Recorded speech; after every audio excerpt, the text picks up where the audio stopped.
kita tidak boleh menghadapkan pendapat ulama dengan perkataan Rasulullah. Ya, ada sabda Nabi jelas maknanya. Misalnya mengharamkan sesuatu. Ada perkataan ulama mengatakan itu halal. Ini kan bagaimana? Nabi mengatakan haram, si ulama mengatakan halal.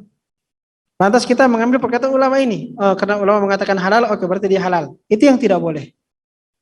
Ya, kalau menghadapkan perkataan ulama dengan perkataan Nabi Shallallahu Alaihi Wasallam. Tapi yang harus kita lakukan adalah ketika kita mendapatkan hadis Nabi mengatakan haram misalnya, dan ada ulama mengatakan halal, kita perlu mengetahui apa dalilnya ulama ini yang mengatakan halal. Ya, karena dia pasti memiliki dasar.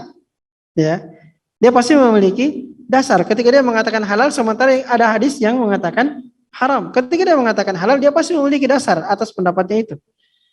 Agar supaya kita tidak kemudian menolak hadis Nabi Shallallahu Alaihi Wasallam dengan perkataan seorang ulama yang itu tidak layak kita lakukan, ya maka kita perlu mengetahui dasar dari pendapat ulama ini apa dasarnya.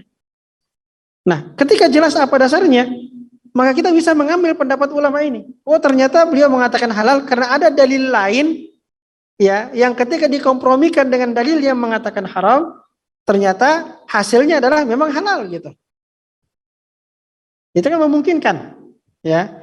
Misalnya, oh ternyata hadis ini mansukh misalnya. Ya, dalil yang mengatakan halal itu nasikh misalnya. Kita jadi tahu setelah membaca dalilnya ulama ini, oh ternyata beliau mengatakan halal karena ada dasar yang lain yang itu dalilnya hadis yang nasikh, yang menghapuskan, sementara hadis yang ini hadisnya sudah mansukh misalnya.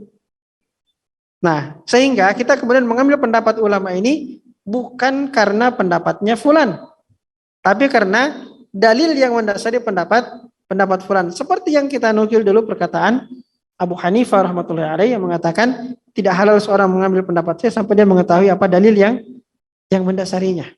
Jadi ulama yang mengajar kita seperti itu, seperti Imam Abu Hanifah ini.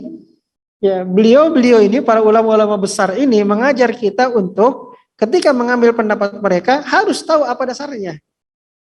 Apa dasarnya? Sehingga kita tidak kemudian menolak sebuah hadis dengan perkataan seorang alim. Ini kan tidak layak, ya. Karena kita seakan-akan mendahulukan perkataan ulama daripada perkataan Rasulullah Sallallahu Alaihi Wasallam. Beda keadaannya kalau kita juga tidak tahu ada dalil sama sekali.